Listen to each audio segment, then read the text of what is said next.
Feliz Natal, igreja! Glória a Deus, é tão bom ver todos vocês aqui nessa noite, celebrando o nascimento de Jesus, nosso Salvador. E isso nos traz à memória as palavras dos anjos aos pastores. Naquela noite, a vocês trago boas novas de grande alegria. Não apenas alegria, mas grande alegria para todas as pessoas. Não só para Israel, mas para todos os povos. Porque hoje, na cidade de Davi, nasceu um Salvador. Um Salvador, não juiz. Um Salvador, não um legislador. Amém? Sim, houve um tempo, na Antiga Aliança, no Velho Testamento, onde o Senhor é o legislador. E o Senhor ainda é o juiz. Porém, acima de tudo, Ele quer que saibamos que Ele é amor e é o Salvador. Amém? E Ele julgará a terra. Um dia Ele vai julgar todos diante dEle. A Bíblia diz que você tem uma alma. Eu tenho uma alma. De que adianta o homem ganhar o mundo todo e perder a própria alma? A sua alma é mais preciosa do que $1 bilhão. Até mesmo $1 trilhão. Não dá para precificar uma alma. A Bíblia diz o que o homem pode dar em troca da sua alma. Jesus disse assim: o que adianta o homem ganhar o mundo inteiro, mas perder a sua alma? Então, certifique-se que na procura das coisas boas da vida, não percamos nossa alma. Amém? Jesus disse: eu vim para que tenham vida e a tenham em abundância. Amém? Jesus diz: céus e terra passarão, mas as minhas palavras jamais passarão. E não importa quantos livros best-sellers existam, mas vocês sabem qual é o número 1 hoje? Ainda é a Bíblia. Amém? Deus ordenou que fosse assim. Todas as histórias dos homens, tudo o que você quiser saber sobre a vida, amém? Absolutamente tudo está na Bíblia. Ela é o manual do fabricante. Quando algo dá errado, você deve voltar ao manual do fabricante. E aí descobre o que deu errado. Existe um padrão de Deus para o casamento. Existe um padrão para a paternidade. Existe um padrão para a forma como administramos as nossas finanças. Amém? E Deus não é contra você ter uma vida boa. No fundo do seu coração, pergunte-se a si mesmo. Esqueça toda aquela mentalidade religiosa, mas o que você quer para os seus filhos? O que você quer para os filhos? Você quer o melhor desta vida. Mas você não quer que simplesmente eles busquem coisas grandes e sucessos acadêmicos, realizações, mas sem a qualidade de vida que você quer que eles tenham. Por exemplo, você deseja que eles tenham um casamento feliz. Você deseja que eles tenham filhos bonitos, que também sejam fortes e saudáveis. Você também quer que eles vivam o máximo possível, relativamente livre das doenças e enfermidades. Você quer que eles tenham de sobra, para não se preocuparem com dinheiro. Não para serem egoístas, você não quer filhos egoístas. Você não quer filhos guiados pelo dinheiro, materialistas. Obviamente você quer que eles amem as pessoas e usem o dinheiro. Amém? Você não deseja que eles amem o dinheiro e usem as pessoas. Vocês querem isso para os seus filhos. E Jesus disse que se vocês, sendo maus, sabem dar boas coisas aos seus filhos, quanto mais o vosso Pai que está nos céus dará boas coisas aos que lhe pedirem. Então não se preocupe com o que dizem. Pense no que você de fato deseja para os seus filhos. O que queremos para nossos filhos? Quer que sejam fortes e saudáveis? Ah, Pastor Prince, então você é um daqueles pregadores que ficam falando sobre prosperidade. Apenas coloque isso de lado, ok? E vamos quebrar toda essa religiosidade e hipocrisia. No fundo do seu coração, você quer que os seus prosperem. A sua família prospere. Que os seus filhos prosperem. Quando você constrói uma casa, é para o filho dos outros? É claro que não, é para os seus filhos. Amém? Vocês querem que eles sejam saudáveis? Às vezes você vê seu filho doente e gostaria de trocar de lugar com ele?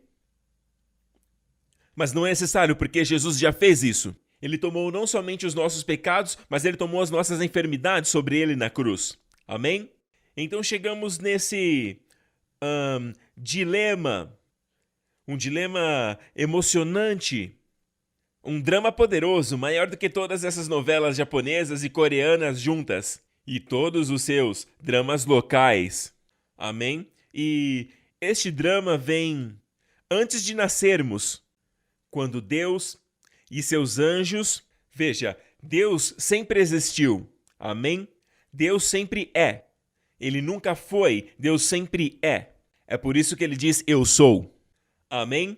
Eu sou. E este Deus é amor. Deus o define como amor. E a natureza do amor é doar-se, é entregar-se. É doloroso para o amor não ser capaz de se expressar, de entregar, porque um sino não é um sino até soar.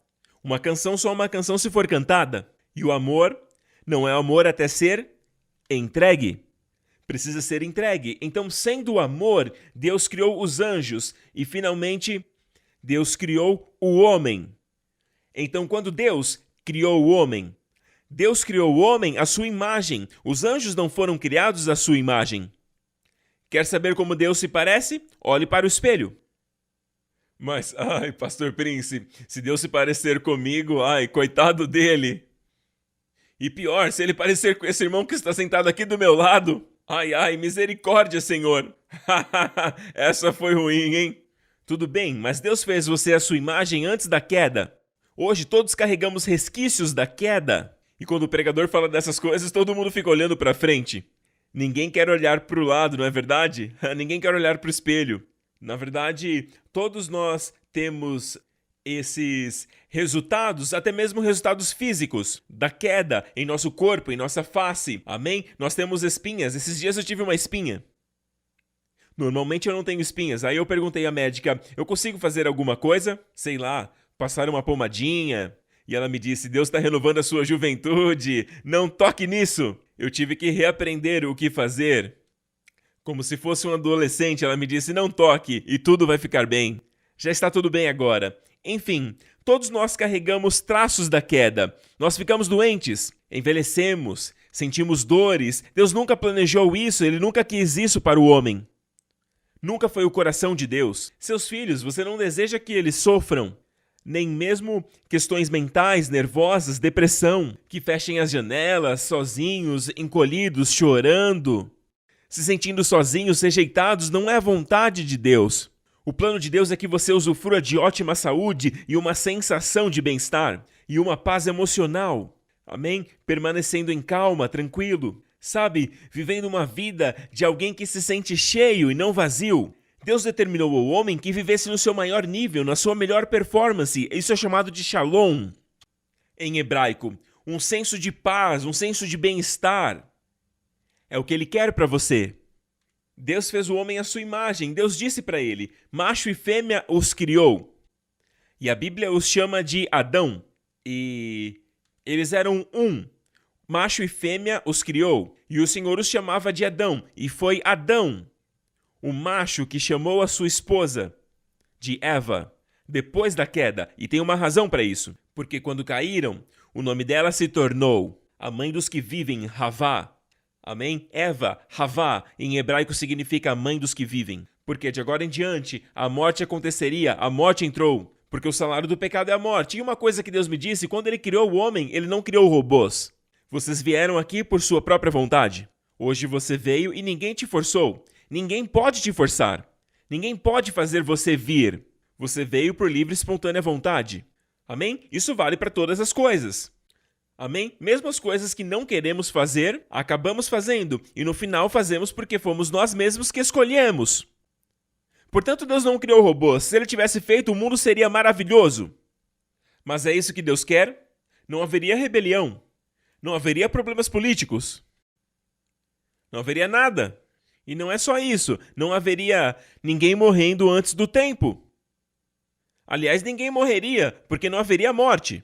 Porque todo mundo é obediente, todo mundo obedece. Mas isso que Deus quer? Não. Deus fez o homem à sua imagem, mas deu a ele a escolha.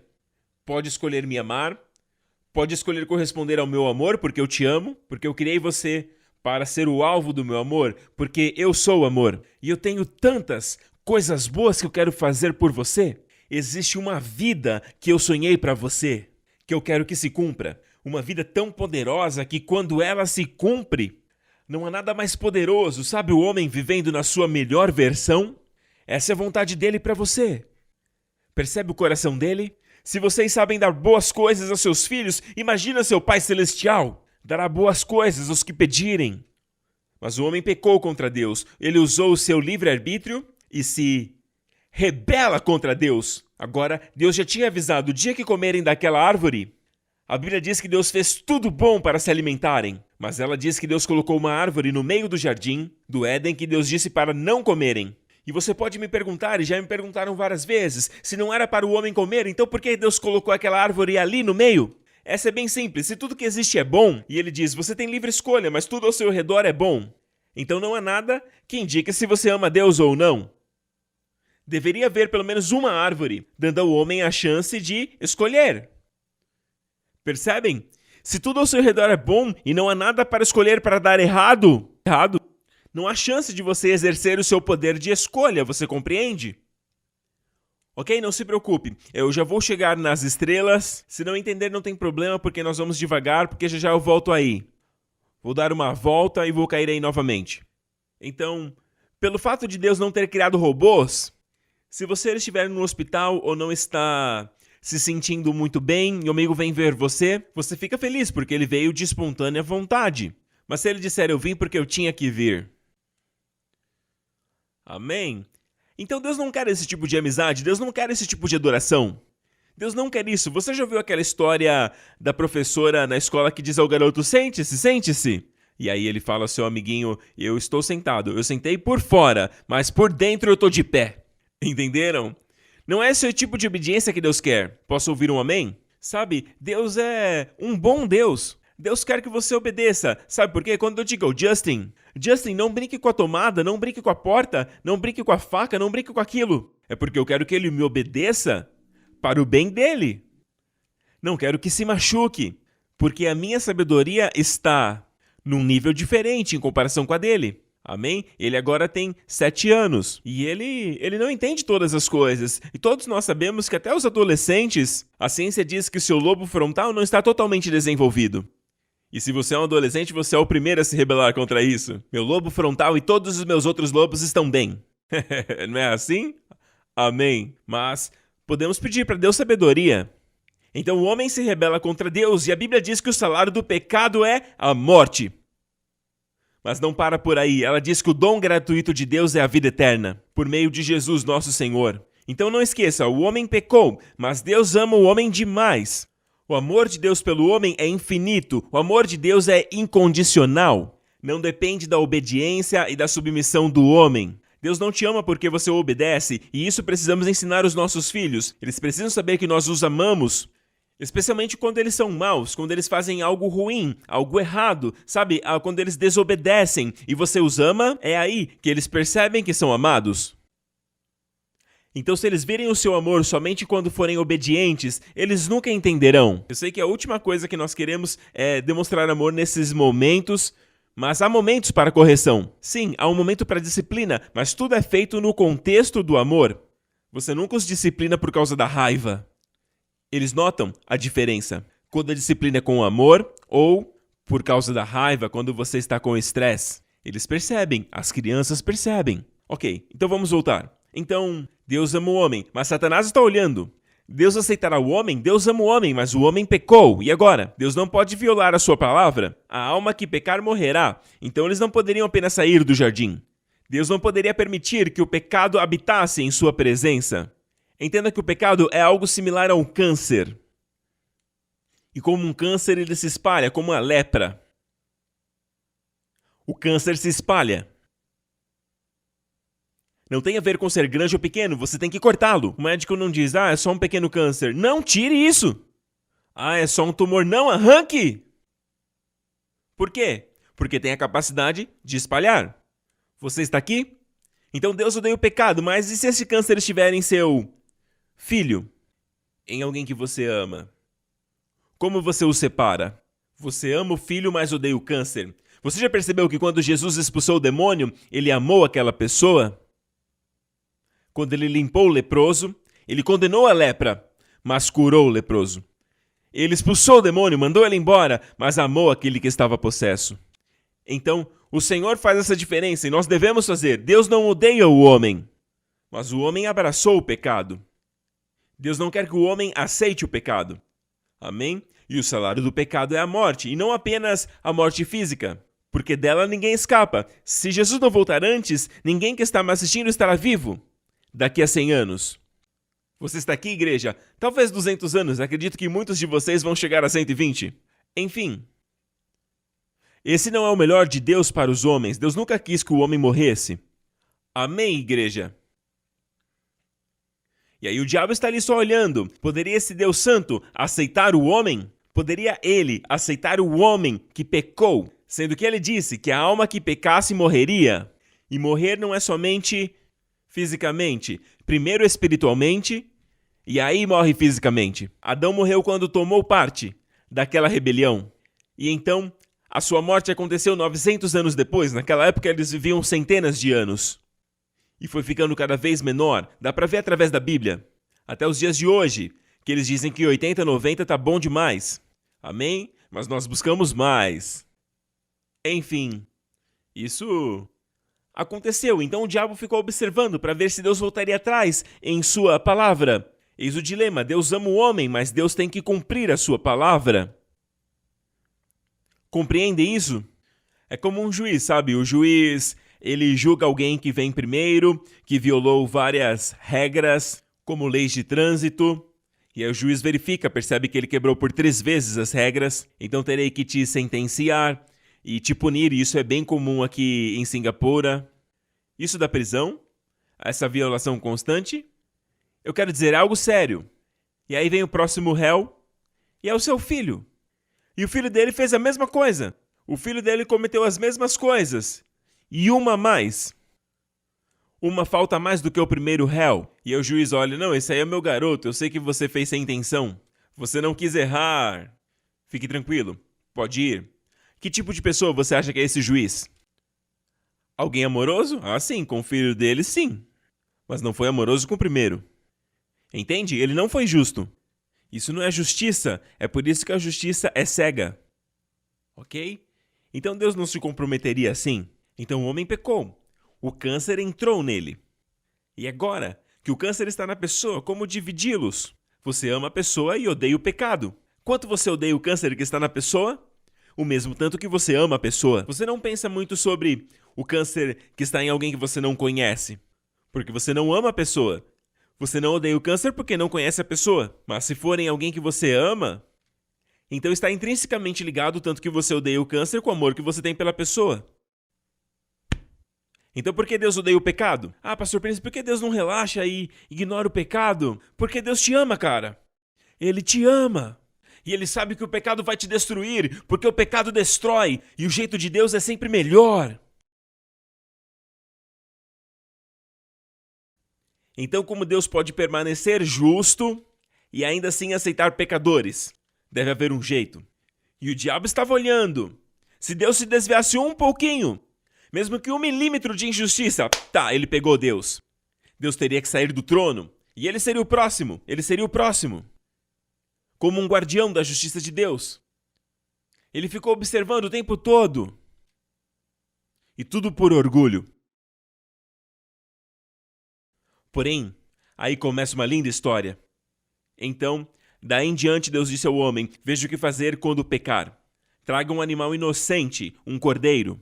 Sacrifique-o no altar. Amém? Coloque a sua mão sobre ele.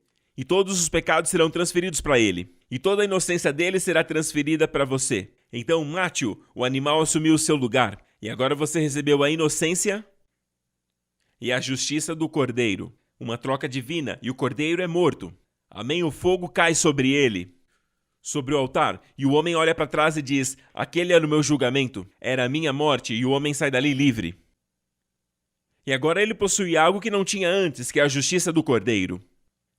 E tudo que o cordeiro merecia em sua inocência, o homem recebe. Então é um retrato.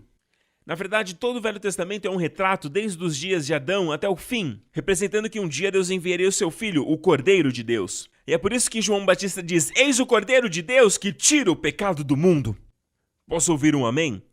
Então agora, quando Jesus é pendurado na cruz, a história do Natal não é a história de alguém que foi assassinado, alguém que veio para ser assassinado. Não, Deus amou o mundo de tal maneira que ele entregou. O amor entrega. Deus nos amou tanto que ele entregou.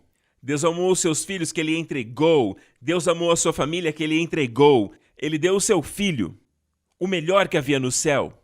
E a Bíblia nos diz que ele veio como um bebê. Ele não nasceu num palácio, foi o único que podia escolher onde nascer. Eu acho que alguns de vocês, se pudessem escolher onde nascer fisicamente novamente, provavelmente escolheria alguma família que tivesse alguns bilhões. Talvez alguém da família da Amazon. Ups, quero dizer Amazônia. Ups, eu disse Amazon. Talvez você escolheria como sobrenome Zuckerberg. Sabe? Porque você tem escolha. A única criança que pode escolher. Ele preexistia antes de vir como homem. A Bíblia diz que no início ele era o Verbo. E o Verbo estava com Deus, e o Verbo era Deus. E o Verbo se fez carne e habitou entre nós. Amém? Então tudo começou quando Adão pecou, quando pecou contra Deus. Quando ele caiu, Deus disse à serpente, que estava possessa pelo diabo. Aliás, a cobra é uma das criaturas mais bonitas que Deus criou. Eu sei que hoje em dia não parece, eu sei que quando nós olhamos para a cobra temos uma repulsa. Elas andavam eretas. Porém, quando ela se permitiu ser possuída por Satanás, amém? Lúcifer, que se tornou Satanás, porque até então ele não tinha direitos para operar na terra, porque a terra foi entregue aos homens, quando Deus fez o homem. Mas Lúcifer lembrava que esta terra costumava ser dele. Mas quando Deus fez o homem, ele entregou a terra ao homem. O lugar onde ele habitava agora era dos homens. E isso o deixou ainda mais irritado. Amém? Então, ele planejou retomar o controle da terra. Deus havia entregue o governo aos homens, mas quando Adão pecou, ele se curvou e cometeu traição, entregando as chaves deste mundo. Porque Deus disse ao homem, dominem sobre essa terra. Deus fez o homem para ter controle. Sabe, ele ainda disse sobre cada criatura que rasteja. Irmãs, vocês têm autoridade sobre cada inseto. Agora hoje, até mesmo uma barata. Hein, Mateus? Tem algo andando aí no seu pé. Até uma barata te faz pular, não é verdade? Eu tô brincando com o Mateus porque quando eu digo barata, ele pula. Não é verdade? Hoje em dia temos tanto medo que até uma coisinha bem pequenininha, que nem conseguimos ver, chamada bactéria ou um vírus, pode derrubar muita gente. O que aconteceu com o homem? A sua coroa jaz no pó da terra. Deveríamos ter todo o controle. Fomos feitos à imagem dele, mas foi o pecado. Por causa do pecado. Então o homem trouxe a rebelião e deu autoridade dessa terra a Satanás. E Satanás trouxe a morte. E ele também trouxe a doença. A doença não é de Deus. É por isso que você vê que quando Jesus cresce e começa a desenvolver o seu ministério, uma das coisas que ele faz é curar, limpando leprosos, destapando ouvidos surdos, ressuscitando, demonstrando a vontade do Pai. Quer conhecer a Deus? Olhe para Jesus. Ele nunca colocou doença em ninguém. Na verdade, ele curou as pessoas. Amém! E ele não veio para tornar pessoas más boas. Ele veio para ressuscitar pessoas mortas. Estávamos todos mortos espiritualmente. Jesus veio nos ressuscitar. Então primeiro fomos ressuscitados interiormente. E um dia ressuscitaremos fisicamente e o veremos também. Então, quando Adão pecou, foi isso que Deus disse à serpente. Gênesis 3,15, Deus disse, eu porei inimizade entre você e a mulher. E então, é por isso que Satanás tem um ódio especial pelas mulheres. Eu estou falando a verdade. Ele odeia ambos, mas odeia especialmente a mulher. E é por isso, se ele puder subjugar mulheres, ele vai colocar leis para subjugar as mulheres, para que você pense que isso é religião cristã. Ele vai, aparentemente, fazer coisas para fazer com que as mulheres se tornem o foco da depressão, de separação. Por quê? Porque Deus falou isso, que a mulher traria o campeão, aquele que vencerá Satanás. E a partir daí começa uma história no Antigo Testamento de como ele tentou matar o filho da Eva, Caim e Abel, ok? Abel foi aceito por Deus, porque Abel ofertou corretamente, crendo ser um pecador. E Abel trouxe um cordeiro, enquanto Caim não acreditava ser um pecador. Ele não trouxe um cordeiro, e sem derramamento de sangue não há perdão de pecados. Deus diz que deve haver sangue, porque é a demonstração que você reconhece que é um pecador. e que precisa do meu perdão. Amém? Então, negar o sangue é dizer, eu não sou um pecador, eu posso fazer o bem para ficar tudo certo. Nenhuma quantidade de boas obras vai te justificar. Deus diz, a queda foi muito grande. Então, quando Caim matou Abel, quem estava por trás disso? Satanás. Ele pensou, talvez Abel seja o escolhido, porque Satanás não é onisciente. Deus é. Quando você segue a Deus, você segue o vencedor. Deus sabe de todas as coisas. Aí você me diz, pastor, eu não escolho Deus e eu também não escolho Satanás. Desculpe, amigo, não há nenhum meio termo. Uma das maiores e das maiores conquistas de Satanás é fazer as pessoas pensarem que ele não existe. Eu acho que essa é a maior conquista dele. E, no entanto, quando as coisas acontecem, sabe, em chinês, quando você sente uma dor, um reumatismo, você diz Hong. Quando o Hong vem, você sente dor. Quando o Hong vai, você não tem mais dor. Hong. Agora, é muito interessante que em hebraico é a palavra ruah. Se pronuncia usando o ar, soltando o ar. Ruah. É um sopro. O Espírito Santo é um sopro. Ou melhor, o Espírito Santo é uma pessoa, mas ele também é representado por Ruah HaKodesh, o santo sopro de Deus. Espíritos maus também significam em hebraico sopro do mal. É como um vento. E é por isso que, em nome de Jesus, deixa eu te dizer isso. Há coisas que estão além da nossa compreensão, amém? Outro dia eu estava com o meu filho, sabe, conversando sobre átomos. Porque nós não vemos os átomos, mas mesmo assim eles estão lá. E por muitos anos as pessoas diziam, eu não acredito em átomos, não acredito. Mesmo quando elas se deparavam com professores de química e tudo mais naqueles dias, centenas, milhares de anos atrás, eles tentavam convencer as pessoas que havia algo ali, e finalmente, apenas algumas centenas de anos atrás, eles descobriram algo ali. E somente há 100 anos atrás, melhor dizendo, apenas décadas atrás, descobriu-se que é possível até ver os átomos. Isso significa que aquelas pessoas estavam erradas? Não. Preste atenção naquilo que você não consegue ver, porque a Bíblia diz que aquilo que é invisível é eterno. O que você vê, decai. Tudo que você vê, decai. Mas o que você não pode ver, os anjos, por exemplo, são eternos. Até Satanás, que é um espírito, é por isso que tem que haver um lugar chamado inferno para abrigá-lo. Ele não pode ser extirpado. Espíritos não são removidos. Você é um espírito que vive em um corpo. Você não vê o seu espírito, mas é o sopro de Deus em você, quando ele te fez. Amém? Então Deus disse para a serpente, porém inimizade entre você e a mulher, e entre a sua semente e a semente dela. Mas espera aí, mulher não tem semente, é o homem que tem. Deus está profetizando que a virgem dará luz. Ele está profetizando, e a propósito é a primeira profecia da Bíblia. Deus estava dizendo, alguém muito poderoso, um campeão viria para resgatar o homem, e Deus o faria em sua justiça, sem comprometer a sua justiça. Amém? E ele nasceria de mulher. Então Satanás começa a atacar a mulher, ele ataca Eva e seu filho Abel, porque ele achava que Abel era o escolhido, e isso continuou na história até Israel. Como o diabo também atacou Israel, pensando que Israel traria o filho de Deus entre os seus 12 filhos, e depois ele afunilou atacando Judá. E finalmente quando Jesus veio como um bebê nascido em Belém, e aí ele percebe os reis magos, e daí tiramos a palavra mago, na verdade eram pessoas influentes da terra do Irã dos dias de hoje. E durante aquele tempo, aquela terra era governada pelos persas, o povo persa.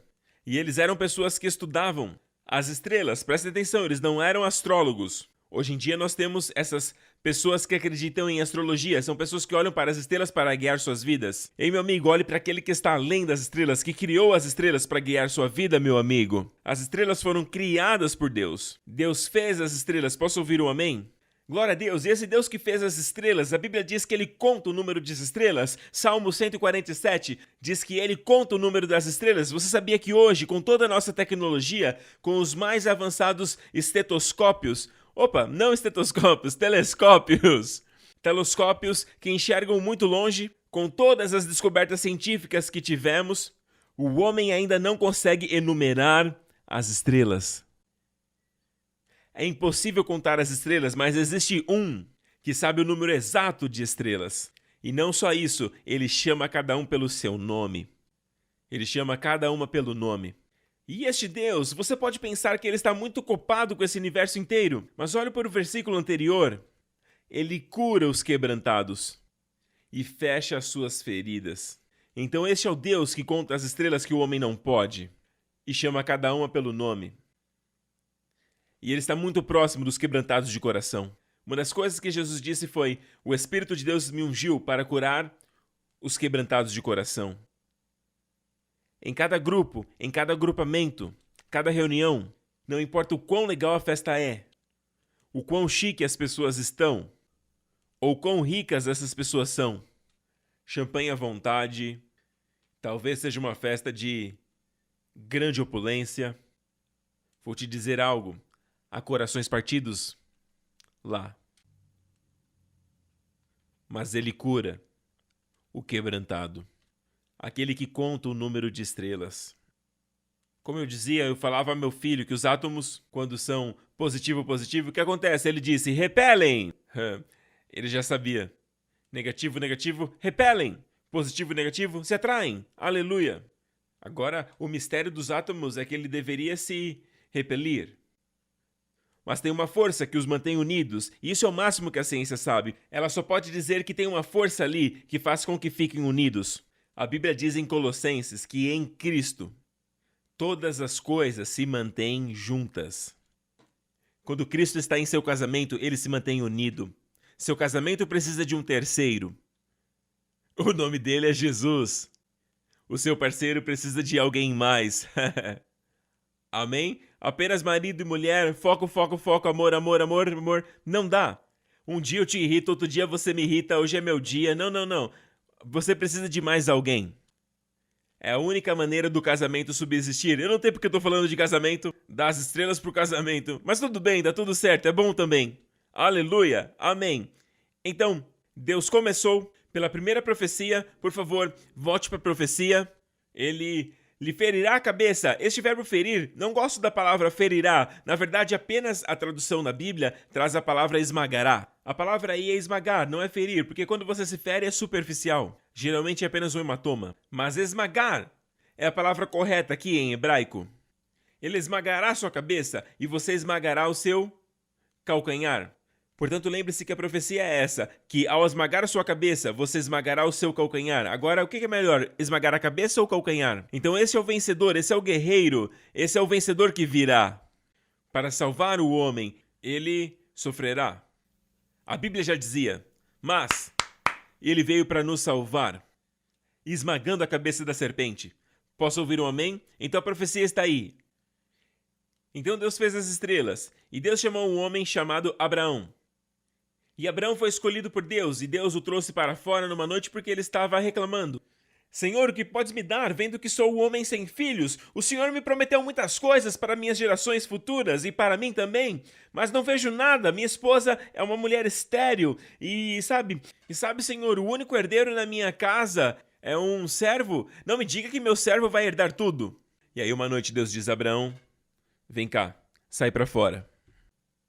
Olha as estrelas. E por muitos anos eu pensava que era isso que Deus tinha dito. E a Bíblia diz, levando-o para fora, disse-lhe, olhe para o céu e conte as estrelas, se é que pode contá-las.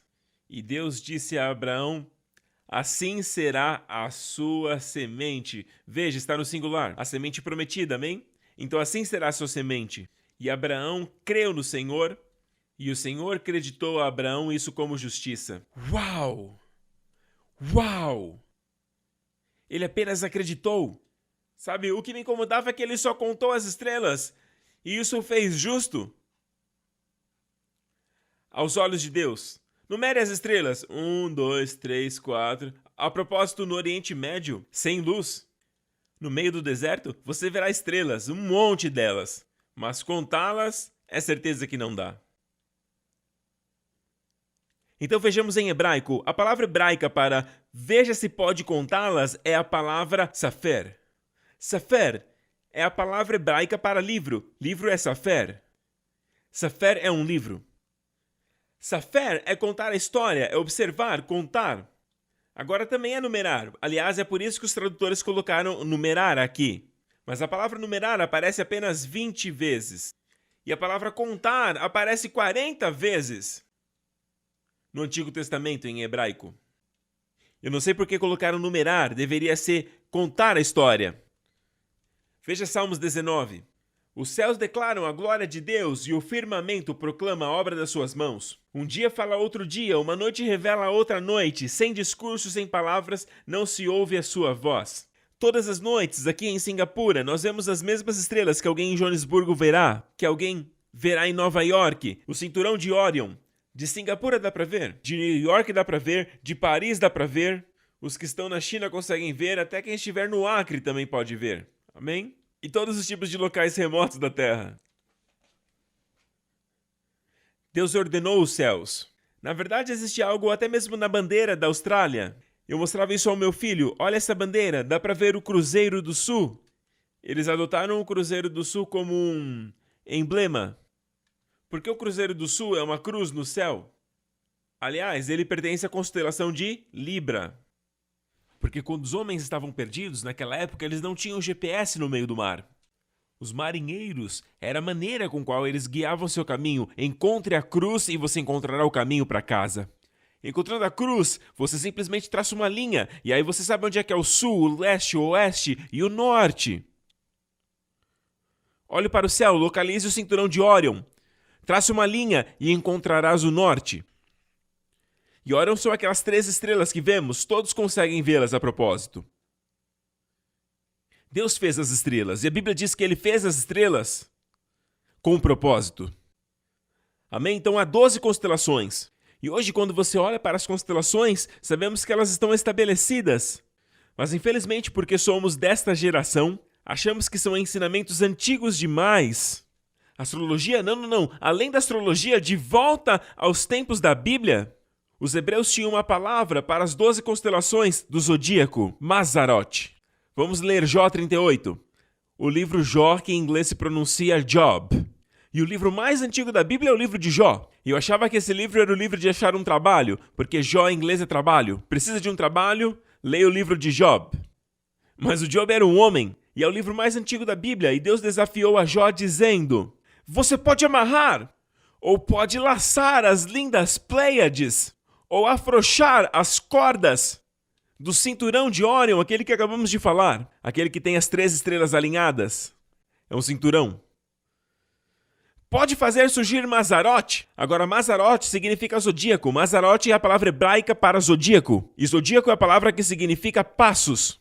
É uma estrada, é um caminho. Um caminho, ouça bem. No livro de Atos, cristianismo é chamado de o caminho. Muitos perseguiram os seguidores do caminho. E eles falavam o tempo todo, aqueles que fazem parte do caminho, aqueles que são do caminho. Porque Jesus disse, eu sou o caminho. Posso ouvir um amém? Então, podes fazer surgir Mazzaroth? Ou podes guiar a ursa com seus filhos?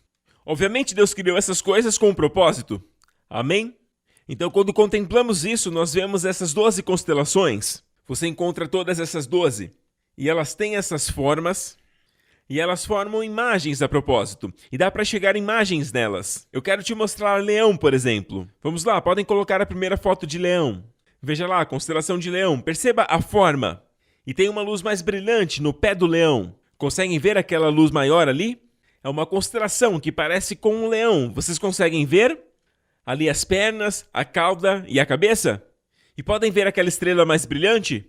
A propósito, aquela estrela ali é a estrela número 22, de todas as 12 constelações, das estrelas mais brilhantes, ok? E esta constelação de leão, se você olhar melhor, vamos ver a próxima foto. Veja ali, Regulus é a estrela mais brilhante. Pode passar mais uma. Podemos ver ali, a estrela mais brilhante é o pé do leão. Ela é chamada de Regulus. Guarde isso em mente, mas leão é o último signo. Agora, se leão é o último signo, então qual seria o primeiro? Vamos lá, mostre a foto novamente. Vocês conseguem ver ali o leão?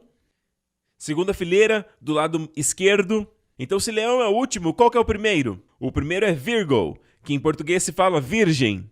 Virgo significa virgem. E adivinha quem me ensinou isso? Do meu filho. Desculpem, mas isso nunca me ocorreu. Eu ensino isso há tanto tempo e eu nunca tinha reparado que Virgo significa virgem. Ele disse, pai, Virgo é virgem, certo? Amém, é isso mesmo. Muitos de vocês sabem disso. Eu já ensino isso há algum tempo, mas enfim, é isso. Virgo é virgem. Então, o primeiro signo é virgem. E aí, se você contar 12, leão será o último. A nossa Bíblia no Novo Testamento começa contando a história de Jesus. O Velho Testamento é feito de representações daquele que viria. E no Novo Testamento ele vem, a história do Natal. Ele veio para morrer por nossos pecados. Amém? E agora nós olhamos para trás. Mas os crentes do Velho Testamento, Abraão, Daniel, Davi, todos eles olhavam para frente, esperando o sacrifício. Nós olhamos para trás. Nós vivemos no sacrifício consumado de Jesus. Não precisamos de um cordeiro mais. Ele é o cordeiro maior do qual todos os sacrifícios do Antigo Testamento apontavam. Porque sem derramar de sangue não há perdão de pecados. Mas como pode sangue pecador limpar outro pecador? Haveria de ser sangue inocente. Tinha que ser alguém que não tinha pecado. E por isso ele tinha que nascer de uma virgem. E só recentemente eles descobriram que o cordão umbilical da mãe, conectado ao bebê, é pelo cordão umbilical que a mãe fornece alimento ao bebê. Mas agora descobriram. Sabe, a palavra de Deus é sempre verdadeira. O cordão umbilical da mãe dá comida ao bebê. Fornece oxigênio ao bebê e tira os resíduos. Mas nenhuma gota do sangue da mãe vai para o bebê. O sangue do bebê já foi determinado pelo Pai. O sangue de Jesus foi determinado pelo Pai, seu Pai Celestial. Nenhum sangue de Maria teve contato com o sangue de Jesus. Se o sangue de Maria tivesse ido para Jesus, Jesus teria o pecado em seu corpo. Porque Maria é uma pecadora, como qualquer outro.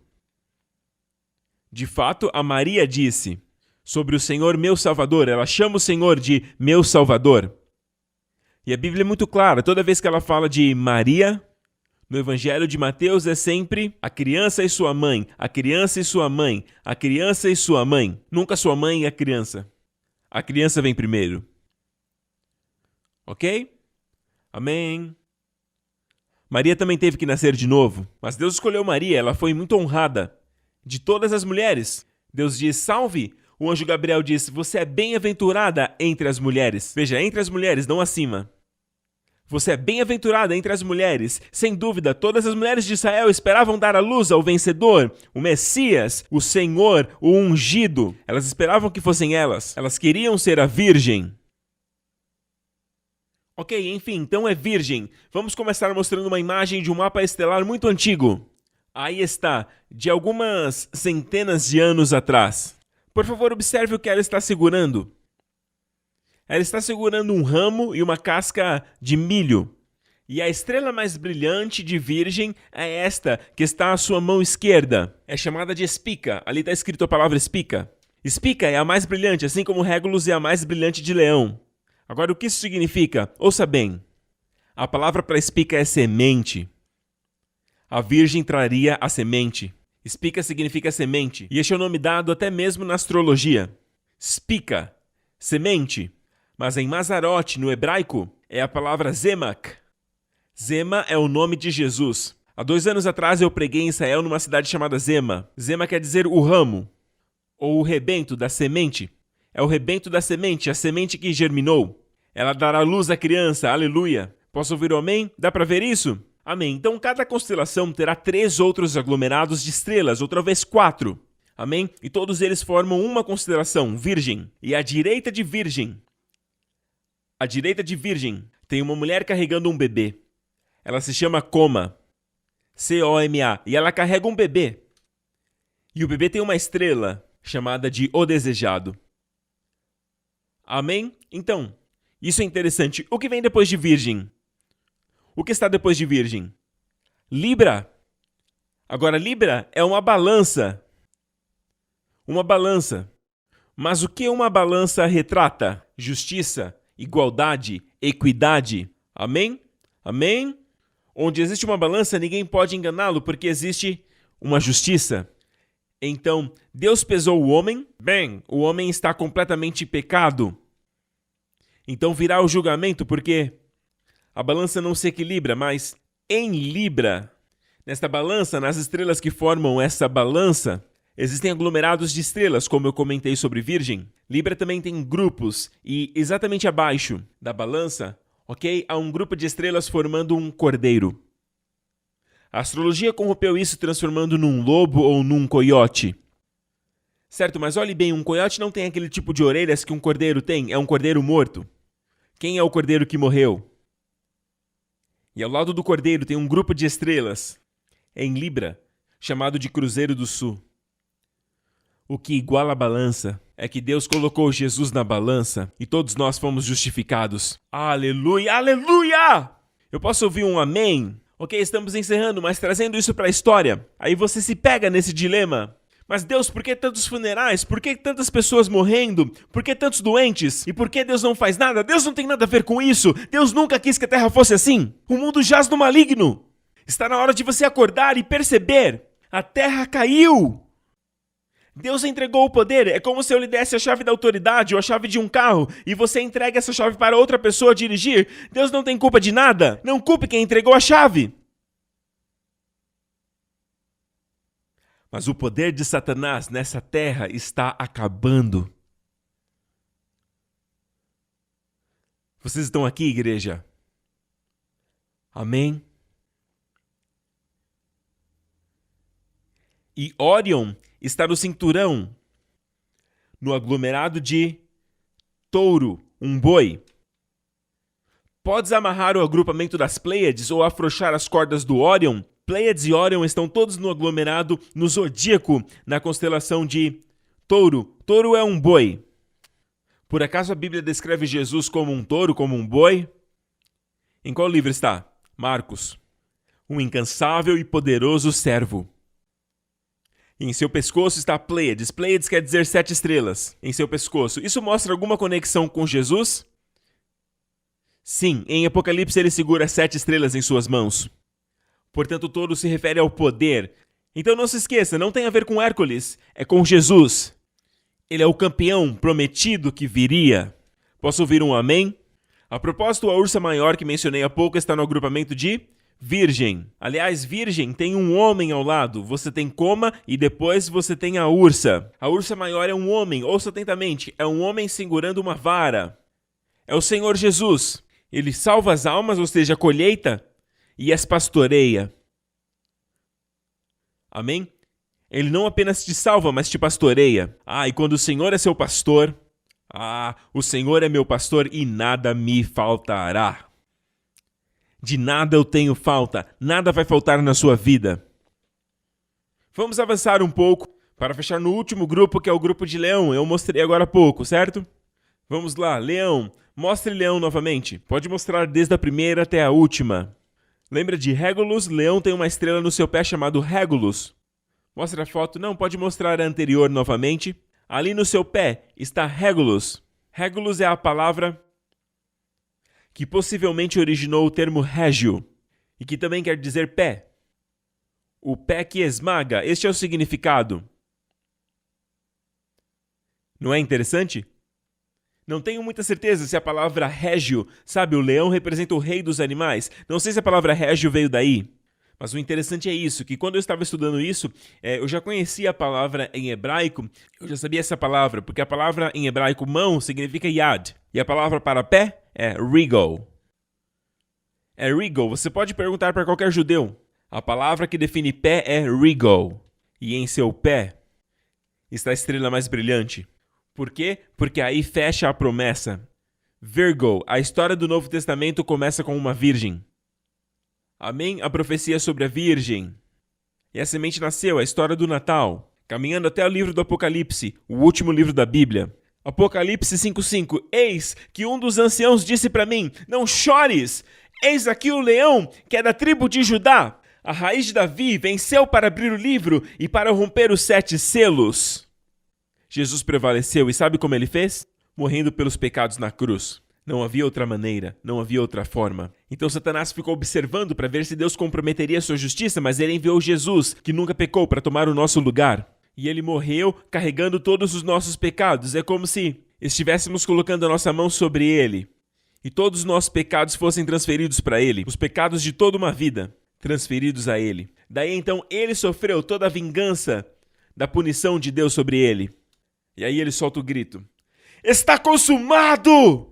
Ele absorveu toda a ira, toda a punição de Deus, toda justiça legal contra toda iniquidade em si mesmo, em sua pessoa, para que toda dívida fosse paga. Agora, todos aqueles que creem em Jesus, ouçam isso com atenção. Deus não pode te julgar. E Deus que ordenou que fosse assim.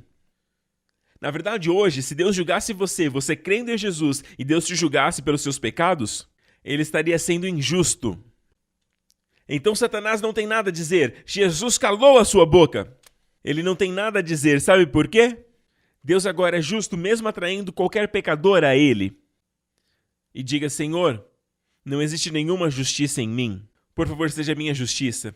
E Deus diz, você está salvo. E Abraão creu. É a mesma história. Abraão olhou para o céu aquela noite, ele viu a virgem e Deus lhe contou essa história. E agora me diga, Abraão, você é capaz de me contar essa história? E de quem Abraão teria aprendido essa história? Eu acredito que de seu pai, o pai do seu pai, o pai do seu pai, até Adão, até chegar ele. Hoje não precisamos das estrelas, temos a Bíblia. Nos dias de hoje, se estivermos perdidos no mar, não temos que procurar por Orion. Temos o GPS. O problema do mundo de hoje é que estamos olhando muito para baixo. A nossa diferença, a grande diferença do homem, é a capacidade de olhar para cima. Nós, os homens, precisamos olhar para o alto, os animais que olham para baixo. As vacas, os animais, eles olham para baixo, basicamente. E é por isso que tem uma vida limitada. Mas você e eu olhamos para cima. Mas cada vez olhamos mais para baixo. Eu não estou dizendo para não usar o GPS. Mas tem coisas que o GPS não faz. O Senhor pode. Deus sabe o que está ali na frente. Ele sabe o que vai acontecer. Porque neste próximo ano, Deus já entrou lá na frente. O tempo para Deus não é nada. Deus já passou pelo ano e Ele diz, eu sei o caminho. Segure a minha mão, confie em mim passo a passo, porque o próximo ano será o ano do... Não vou contar.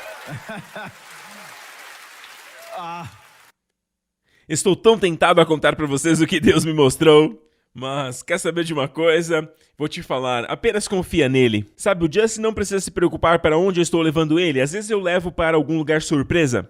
Para um lugar que ele vai adorar. Eu sei que ele adora as coisas que estão lá. Eu sei que ele vai adorar ficar lá. Já imagino seus olhos e já fico até com o celular preparado. Para que no momento que a gente chegar lá, meu telefone já está pronto para filmar a felicidade, a alegria em seu rosto. Então, são os pais que planejam essas coisas. Você só precisa colocar a sua mão na mão dele. E confiar.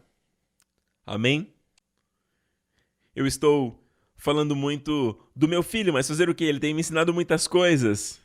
Eu perguntei a ele, você sabe a diferença entre a justiça do Novo e do Velho Testamento?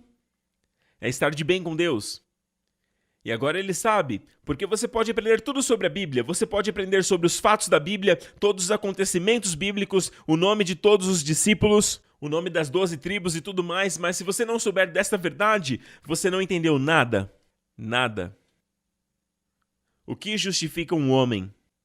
O que deveria justificar um homem no Velho Testamento? Através da obediência aos 10 mandamentos. Em ser alguém moral. Em ser bom. Amém? Todos falharam. Até mesmo Davi, o melhor de todos. Pela lei, ninguém consegue se justificar. Agora surgiu uma nova justiça. Olhe para cá novamente para encerrarmos. Abraão, em Gênesis 15. Abraão, olha as estrelas, porque assim será sua semente. E ele tinha que olhar as estrelas porque ele não tinha uma Bíblia. Ele estava fazendo a Bíblia ali. A história dele produzia a Bíblia, para nós. Mas ele olha as estrelas, Deus conta a história para ele até chegar em Leão, e é isso que a sua semente fará. Isso vai acontecer da sua semente. Jesus veio de Israel, a semente de Abraão. Da sua semente, Satanás será esmagado. Virá de você. E Abraão diz, eu creio. Sabe, Abraão cria no mesmo evangelho que você. Abraão cria no mesmo evangelho que cremos. Você crê no Senhor Jesus Cristo e no seu dom de justiça? Veja o próximo versículo. Ele creu no Senhor e o que aconteceu? Deus considerou Abraão justo. Ei, Abraão, de agora em diante eu vou te tratar como a melhor coisa do mundo. Vou tratá-lo como justo aos meus olhos. E todas as minhas bênçãos sobre os justos agora são suas. Todas as promessas dos justos agora são suas. Por exemplo, a semente do justo. A Bíblia diz que a semente do justo será livre. Amém? Prosperidade é reservada aos justos. A riqueza dos pecadores é dada aos justos. Amém? E muitas outras, nenhum mal chegará aos justos.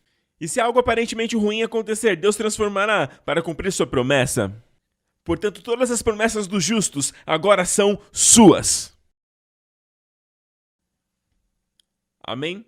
E meu filho estava tão animado, ele perguntou: pai, é por isso que você me chama de Justin? Sim, porque Justin vem da palavra justiça. E meu nome chinês também é justiça? Sim, também é. O nome dele chinês também é justiça. A justiça hoje é um presente. Um presente a se receber. Aí eu disse: se eu te der um presente, eu ia comprar um presente, algo que ele gosta. E quando ganha, o que você fala? Obrigado. E aí é seu. Apenas creia. E aí é seu. Creia no Senhor Jesus Cristo hoje, e será salvo tu e a tua casa. E a boca do maligno será calada, porque tudo foi feito em justiça. Jesus tomou o seu pecado e te deu a sua justiça. E não há nada que Satanás possa fazer. Mas no momento em que Satanás vier até você, ele fará o possível para dizer que você não é justo. Veja o que você acabou de fazer, olha seus pensamentos, ei, olha o que você está pensando agora, olha esses sentimentos, essa inveja, esse ciúme, olha essa amargura, ele te aponta, te aponta, te aponta, te aponta, te aponta. E você aponta para Jesus. Aponte Jesus para o diabo e diga: hoje Deus não olha mais para mim, ele olha para Jesus para me avaliar. Amém. Você está aqui? No Velho Testamento eles traziam um cordeiro, uma imagem de Jesus, e os sacerdotes examinavam o cordeiro, não a pessoa. É óbvio que a pessoa está lá porque ela pecou. A questão é quão bom é o seu cordeiro e não o tamanho do seu pecado. É óbvio porque ele está ali. E hoje qual é o seu cordeiro? Quem é o seu cordeiro? Jesus. Amém? Ele é o cordeiro. Hoje não precisamos das estrelas. Agradeça por entender isso, e hoje nós temos a Bíblia. Amém? Temos a palavra de Deus. E a propósito, se gosta de astrologia, eu sinto muito por você porque eu posso te afirmar, ela não vai te salvar, não vai te ajudar e nem te dar respostas. Amém? Vocês ouviram? E especialmente, essas cartomantes e tudo mais, se elas te contarem coisas ruins sobre o seu futuro, você deve amarrar em nome de Jesus. Porque é Satanás dizendo o que ele quer fazer na sua vida. Eu lembro de um caso, era uma situação que envolvia uma senhora, e essa mulher estava grávida, e um homem que não era um homem de Deus se aproximou daquela mulher que estava grávida e disse assim, como se fosse uma cartomante, disse: o seu bebê vai nascer morto.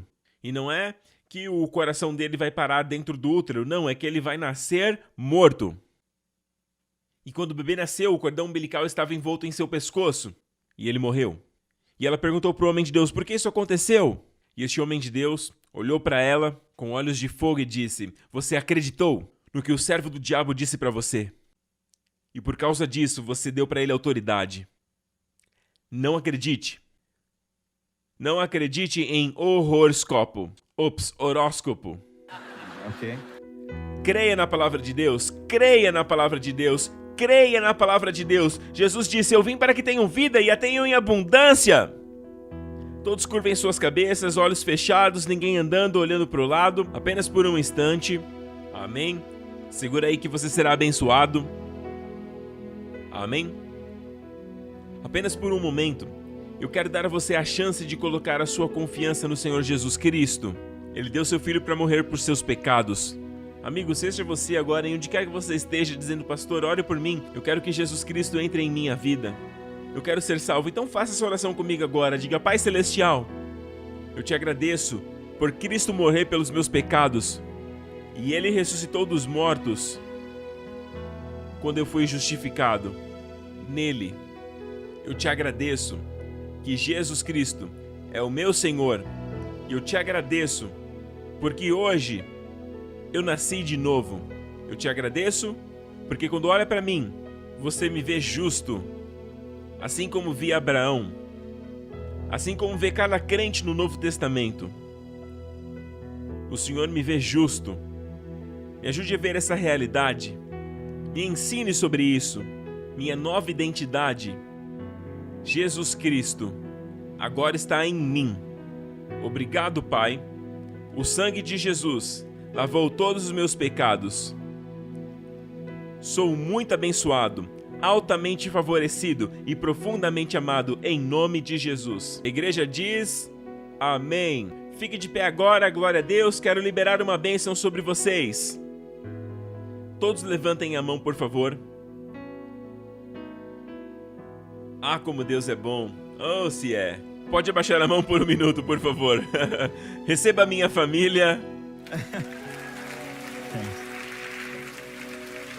Vamos abençoá-los todos juntos, amém? Glória a Deus. Aleluia, não são lindos? Deus me abençoou, hein? Saiba que todas as promessas dos justos agora são suas. Amém? A Bíblia diz que a semente do justo será livre. Esta é a semente do justo. Amém? E nossa justiça agora é um presente. Amém? Então todas as promessas dos justos agora são suas. Por exemplo, nenhum mal virá sobre os justos. A palavra justo vem de justiça, como Justin. Amém? Então se até algo ruim acontecer com você, a promessa será mantida. Deus transformará para o bem. Mal algum sobrevirá sobre os justos. Todas as promessas dos justos agora são suas. Todos levantem a mão, por favor. Pai Celestial, oro por todos sob o som da minha voz. Eu oro, Pai, que esta luz que entrou em seus corações hoje, Pai, seja apenas o começo. Permita que esta revelação, Senhor, que esta luz, Pai, brilhe cada vez mais. Não queremos que nenhum deles, Senhor, percam esta nova vida, percam essa vida abundante que Jesus veio nos dar. Não queremos que eles vivam a sua vida subindo a escada do sucesso para que lá no topo descubram que estão no edifício errado. Oramos, Pai, para que hoje o Senhor possa redirecionar as vidas deles, sendo seu pastor. E seguiremos ao Senhor e ao Senhor somente, Pai. Pai, o Senhor conhece todo o caminho, tem toda a sabedoria. Queremos ser como uma criança despreocupada em suas mãos. Obrigado, Senhor. Eu oro que nessa semana de Natal, todos sob o som da minha voz, eu oro, Pai, para que o Senhor preserve e proteja e guarde cada um deles de todo perigo, de todo dano, do terror, de acidentes e das tragédias. Eu oro, Pai, em nome de Jesus, que o Senhor mantenha as suas famílias fortes e guardadas com saúde no Senhor. Eu oro, Pai, para que a sua paz prevaleça em seus corações, em suas mentes, em nome de Jesus. Para todos aqueles com o coração partido, Senhor, o Senhor ama curar esses corações. Cure agora, em nome de Jesus, Pai. Oramos, Pai, que se houver alguém deprimido, em nome de Jesus, Star Shalom, Príncipe da Paz, que a sua paz prevaleça. Vença essa depressão em nome de Jesus. Como leão da tribo de Judá, e faça a sua paz prevalecer no coração e na mente dessa pessoa, em nome de Jesus. Preserve todas as pessoas de todo mal durante essa semana. Em nome de Jesus oramos e todos dizem amém, amém, amém. Feliz Natal, igreja!